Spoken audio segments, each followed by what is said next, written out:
আসসালামু আলাইকুম guys, welcome to our channel family fun with cooks. এই পাতা সবাই মোটামুটি ছিলেন, এটা হলো সজনা পাতা। তো কীভাবে আমি এটার পাউডার করি সেটাই আজকে আপনাদেরকে দেখাবো। তো প্রথমেই আমি এখানে পাতাগুলোকে ছিলে নিচ্ছি।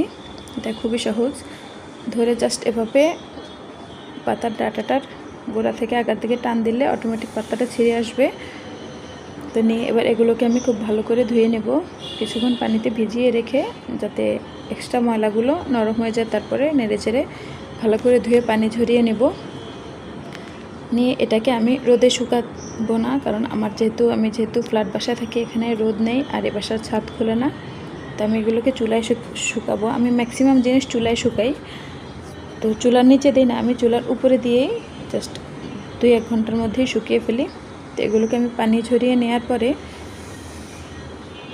যে দেখুন চুলায় একটা পানির পাতিল দিয়েছি, পাতিলটা ভরে পানি দিয়ে এবার এর উপরে একটা ডালা দিয়ে এভাবে পাতাগুলোকে দিয়ে দিয়েছি। আমি কিছুক্ষণ পর পর নেড়ে চেড়ে নেব, তারপর শুকিয়ে গেলে ব্লেন্ডার করে পাউডার করে নেব।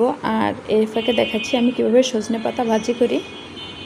তো আমি এখানে সজনে পাতাগুলো দিয়েছি আর একটু লবণ আর পেঁয়াজ দিয়েছি। পেঁয়াজটা একটু বেশি পরিমাণে দিলে খেতে ভালো লাগে। আপনারা চাইলে এই পেঁয়াজ আর রসুনটা ফোড়ন দেওয়ার সময় দিতে পারেন, বা এই প্রথম পর্যায়ে পেঁয়াজ রসুন দুইটাই দিতে পারেন।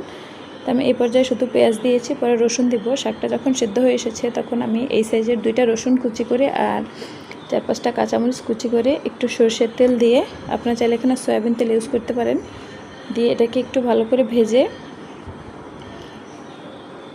এটা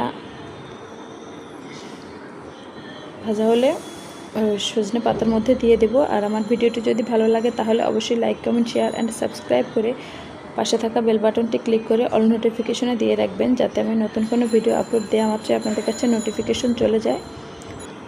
তো এটা হলো আমার সজনে পাতা ভাজির এটা ফাইনাল লুক। আর এবার চলে যাচ্ছি সেই পাতাগুলোতে। তো এগুলো দেখুন শুকিয়ে গিয়েছে, একদম শুকিয়ে মুচমুচে হয়ে গেছে। তো এবার এটাকে আমি ব্লেন্ডারে গুঁড়ি করে নেব। আমরা যে ব্লেন্ডারে যে ছোটো ঝগটা থাকে, এটার মধ্যে যে আমরা শুকনো মশলা গুঁড়ি করি সেটার মধ্যে দিয়ে একদম ভালো করে পাউডার করে নিচ্ছি। দেখুন একদম বাজারে কিনা পাউডারের মতো। তো আমি সেমভাবে আরেকটা জিনিস দেখাচ্ছি। এটা হচ্ছে আমি নিম পাতাকে ব্লেন্ডার করে গুঁড়ি করে নিয়েছিলাম।